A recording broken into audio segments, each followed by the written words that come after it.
cetakan alfanya. Untuk dua arah dibagi dua, untuk satu arah tetap. Nah, hipotesisnya ini akan ditolak jika hipotesis 0 akan ditolak jika kalau untuk satu arah berarti nilai Z hitung lebih dari nilai Z alfa, atau nilai Z hitung kurang dari minus Z alfa. Ini ada minusnya ya. Kemudian untuk yang pengujian dua arah berarti nilai Z hitung lebih besar dari Z alfa per 2, atau nilai Z hitung kurang dari minus Z alfa per 2.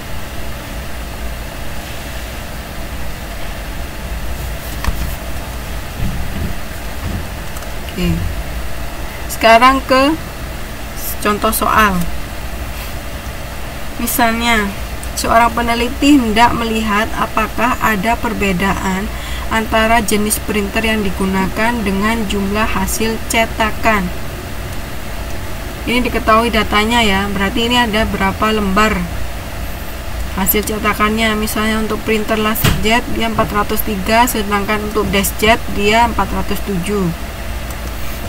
Nah, langkah pertama seperti yang kita ketahui adalah menyusun hipotesis. Hipotesis yang digunakan di sini berarti jumlah hasil cetakan printer DeskJet sama dengan jumlah cetakan printer LaserJet di tingkat populasi.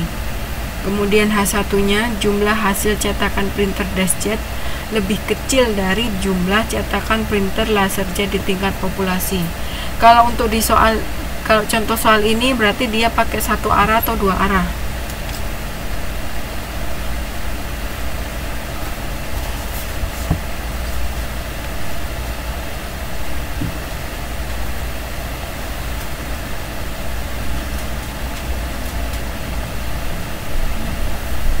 Ya, satu arah, betul. Oke, kemudian langkah yang kedua, diurutkan dulu datanya mulai dari ranking 1 hingga 14, karena di situ ada berapa? Masing-masing printer ada 7 data, berarti nanti ada 14. Di ranking ya, mulai dari yang terendah hingga yang terkecil. Disusun, diurutkan dari yang terkecil hingga yang terbesar. Nah, jika ada data yang sama seperti pada data 403, kan ada 2 di printer DeskJet, itu berarti rankingnya ditambahkan kemudian dibagi 3 sehingga nanti hasilnya jadi 6. Kemudian untuk data selanjutnya tetap menjadi 8. Untuk lebih jelasnya bisa dilihat di tabel. Nih. 334 ranking 1, 378 ranking 2, 383 ranking 3, 396 ranking 4, 403 ini kan harusnya 5, kemudian 6, kemudian 7. Nah, dari ranking tadi 5 ditambah 6 ditambah 7 dibagi 3 itu hasilnya 6. Jadi untuk yang 403 ditulis 6 semua rankingnya. Bisa dipahami?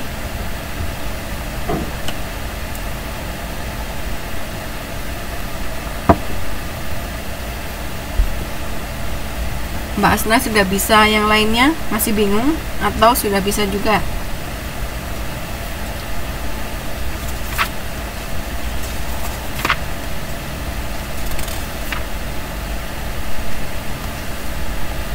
Oke, kemudian untuk yang 407 tetap ya, dia berarti tetap ada pada ranking 8. Untuk yang 424 juga sama, dia di 9. Kemudian 424 yang kedua, dia ranking 10. Kemudian ditambah 9 ditambah 10, kemudian dibagi 2. Hasilnya 9,5.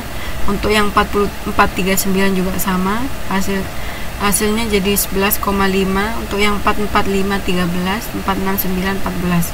Sudah benar ya, sudah ada rankingnya sampai 14. Kemudian langkah selanjutnya adalah menghitung jumlah skor ranking. Dibikin rata-rata. membuat rata-rata ranking dari masing-masing kelompok, yaitu LaserJet dan DeskJet. Caranya seperti ini. Untuk lebih mudahnya ini diurutkan, dikumpulkan, yang DeskJet sendiri, yang LaserJet sendiri. Nah, kemudian rankingnya dijumlahkan dan dibagi, dicari rata-ratanya. Untuk yang ini bisa ngitungnya atau masih bingung?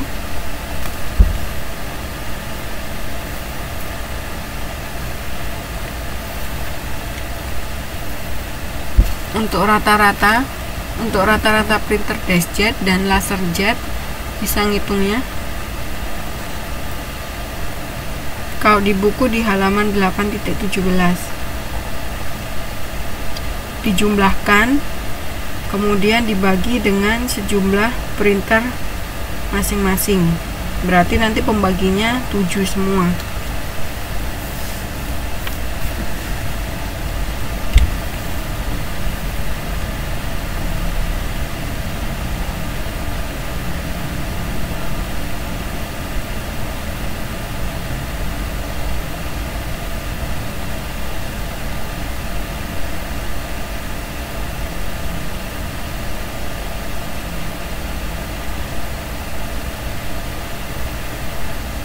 Oke.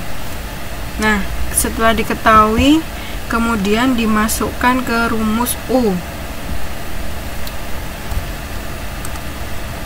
di mana U-nya ini yaitu N1 dikali N2 ditambah N1 dikali N1 plus 1 dibagi 2 dikurangi R1. Untuk penghitungan ini bisa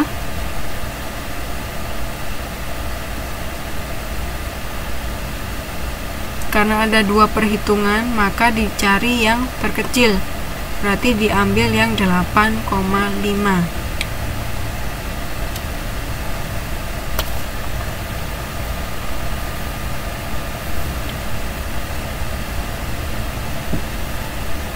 Ya, 8,5.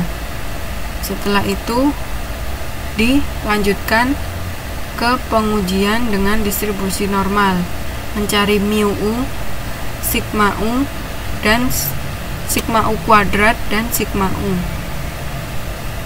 Kemudian setelah didapatkan nilai mu U dan sigma U, dimasukkan ke rumus Z, yaitu U dikurangi, U yang paling kecil ya, dikurangi mu U dibagi sigma U. Ini mudah perhitungannya, teman-teman bisa.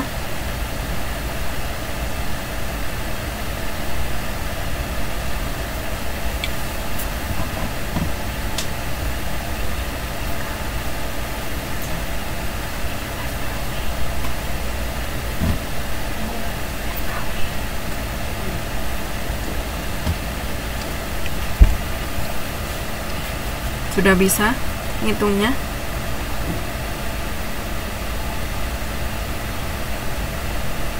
Ada yang ditanyakan? Untuk mendapatkan nilai Z,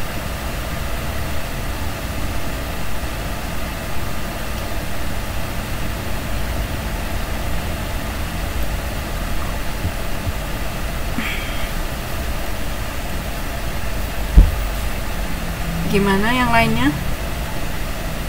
Masih dicoba atau masih bingung?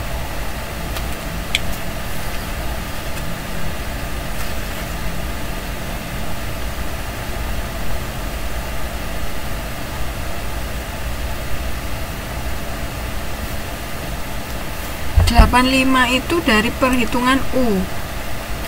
Ini kan U-nya ada 2, Mbak.